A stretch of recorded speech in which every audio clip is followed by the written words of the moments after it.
Hello mga friendship! Nandito na naman po tayo. And of course, maraming salamat po at lagi niyo akong sinasamahan sa aking mga videos. And syempre, dito lang yan sa mga mata ni Angelita. And bago po tayo magsimula, hayaan niyo munang batiin ko kayo ng isang magandang araw. Magandang araw and maayong buntag mga friendship. And buongiorno mi amor mga friendship. And adios, mos buenos. Buenos dias, señor, señoras, señorita, señorito, and mi amigo, mi amigas. And syempre pa sa ating mga kababayang Ilocano, mayad nga aldaw, kada kayo amen magmula sa sur hanggang sa norte. Guten Tag! Hello mga friendship! Assalamualaikum yam sayid sa ating mga friendship na mga Muslim. And mayad nga adlaw kanindong tanan, mga kaiban ug mga tangay na nasa Palawan hanggang sa Puerto Princesa City, Palawan. And syempre pa, kifak and kifik mga habibi. Well, mga friendship, alam niyo ba, napapanood ko pa lang itong nadidisappoint na ako. About ito ang topic natin ngayon, about sa impeachment trial ni VP Sara, di ba? Na ibinasura ng Korte Suprema.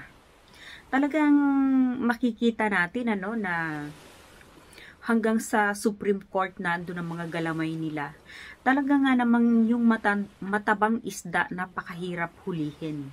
Lalo pa kung nagmamantika na ito sa katabaan at talaga namang yung mantika niya ay napakalawak na ang sinasakop.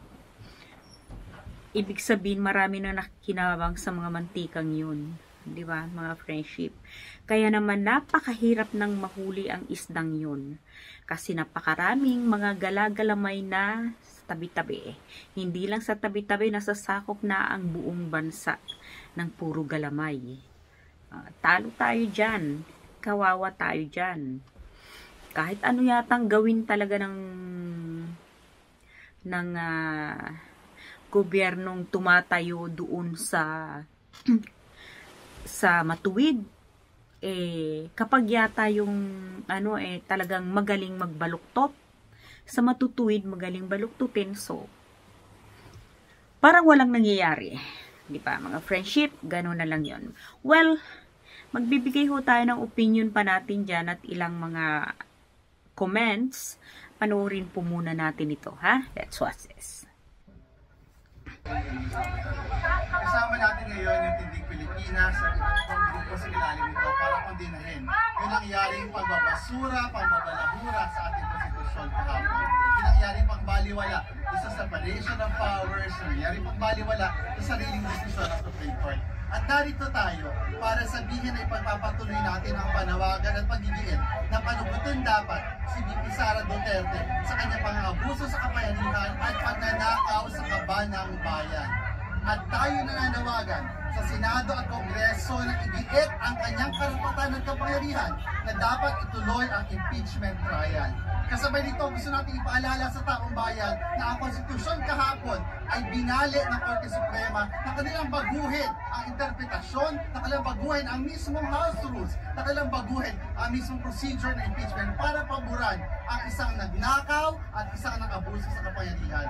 Gusto rin natin ipaalala sa mga taong bayan na dapat tayo mag-iit at singilin ang mga justices ng Supreme Court. Sa lahat ng legal na pamamaraan, kasama dyan ang impeachment.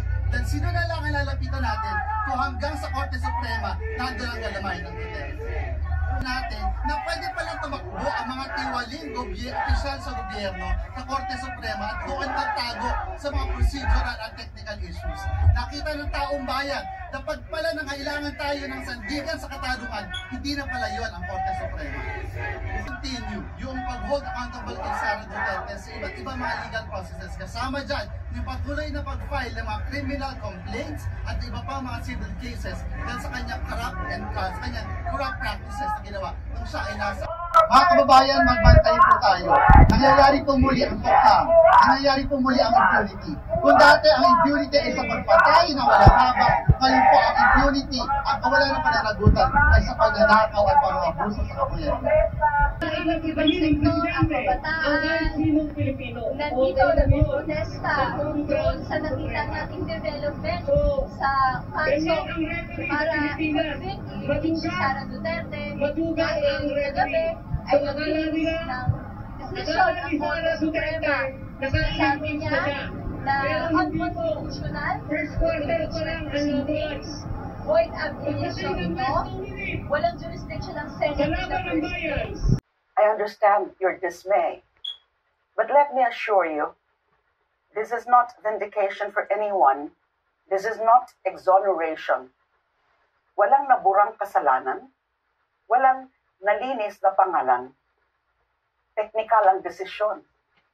Ang mga alegasyon ay nananatiling totoo, malubha, at hindi pa nasasagot. We must not let this ruling numb our sense of justice. Hindi tayo dapat masanay sa mga leader na hindi napapanagot. Hindi pa tapos ang laban. Kaya sa lahat ng nagmamalasakit, sa lahat ng nagtatanong, patuloy tayong manindigan. Patuloy tayong magbantay. Patuloy tayong manindigan para sa isang gobyernong totoo ang pananagutan.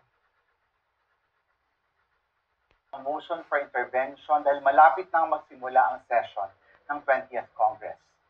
Naniniwala tayong sa Senado ang tamang venue para litisin ang impeachment complaint laban kay VP Sara, hindi sa Supreme Court. Kung dininig ng mataas na korte ang petisyon ng VP, dapat mas dinggin nila ang sambayanan. The Vice President's petition is legally unsound. Ang reklamo nila, na-violate raw ang one-year ban on initiating impeachment complaints. 4 ang impeachment complaints na na-file, pero isa lang doon ang initiated. Ulit ko, isa lang doon ang initiated. At yun ang verified complaint na ipinasa ng more than 1/3 ng House members. The first 3 impeachment complaints were not referred to the Committee on Justice. Thus, they do not qualify as initiated complaints. Only the 4th complaint qualifies as such. Therefore, lahat ng ginawa ng House ay ayon sa rules of impeachment na nakabatay sa saligang batas. Sa dulo, sa gitna ng lahat ng nangyayaring ito at mga naririnig natin kung saan nababahala talaga tayo, ang tanong lang naman ng taong bayan ay, will the Supreme Court uphold the Constitution and its doctrines? Or will it save Sara and other government officials who abuse power? Nagbabantay ang taong bayan.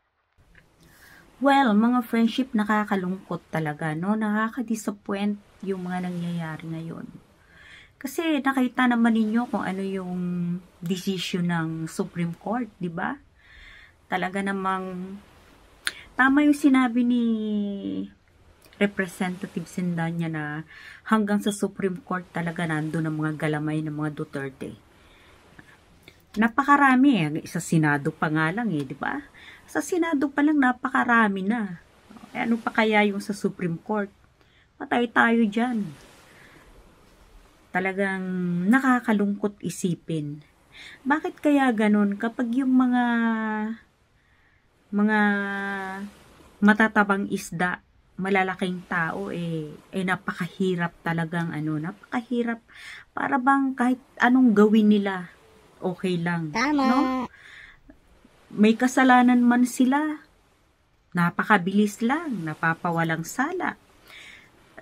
Bakit kaya ganun ang ating gobyerno?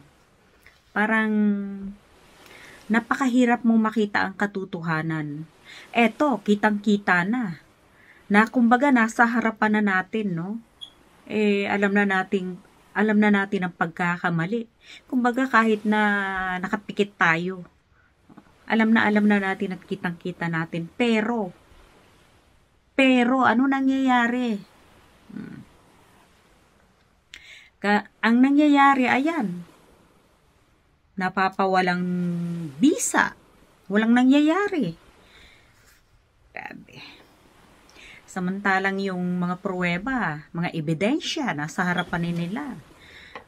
Ayan nga naman talaga mga friendship ang nagagawa ng kaperahan sa mundo. No? Ewan na lang natin, baka only on the Philippines nangyayari ang mga ganyan. Pero sa ibang bansa naman hindi naman nangyayari yan. Kasi sa ibang bansa, hindi pa nila pinaabot sa ganyan Talagang inaaksyonan na nila. Lalo pa kung ang usapin part ng government. Diba? Kapag part ng government, yung mga nanunungkulan, yung may mga posisyon doon, hindi nila hinahayaang humantong pa sa ganyan. Kung impeach. Kung may nagawang kasalanan, of course, pagbayaran mo. Punishable by law. Ganun lang yun. Pero, dito sa atin sa Pilipinas, parang napakahirap na mga ganung bagay. Talaga yatang totoong nangyayari lang yun sa mga kayang-kayang mga tao lang. Pero sa mga katulad nila, mahirap. Diba? Ang hirap ituwid ang isang pagkakamali. Kasi, yung mga mali, yung baluktot, kayang-kaya na nilang ituwid yun. Sa bagay, kahit nga baka lang mabaluktot, kayang-kaya pa rin ituwid ka. May mga makinarya ng pangtuwid dun. Siguro, pwede nating ihambing sa tao yun, di ba? Kasi, lalong-lalo na itong mga nagpapatakbo ng government natin. Hindi na natin alam. Kung ang mga galamay nga yan, umabot kung saan-saan na. Patay na tayo dun. Wala na tayong kalaban-laban dun. So, ano pang gagawin natin? Maghintay na lang tayo abangan na lang natin ang susunod na kabanata. Sana naman hindi dito nagtatapos ang lahat ng ito. Yan lang po sana ang hinihiling naming mga Pilipino na naniniwala na may kasalanan si VP Sara. Kaya lang, hindi yun pinaniniwalaan ng mga nasa paligid niya. Tama! Di ba mga friendship?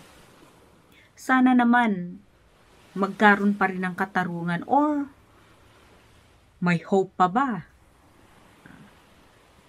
Yun na lang ang panghahawakan namin.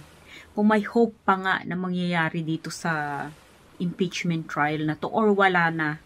Kasi aasa na lang tayo sa 20th Congress, di ba?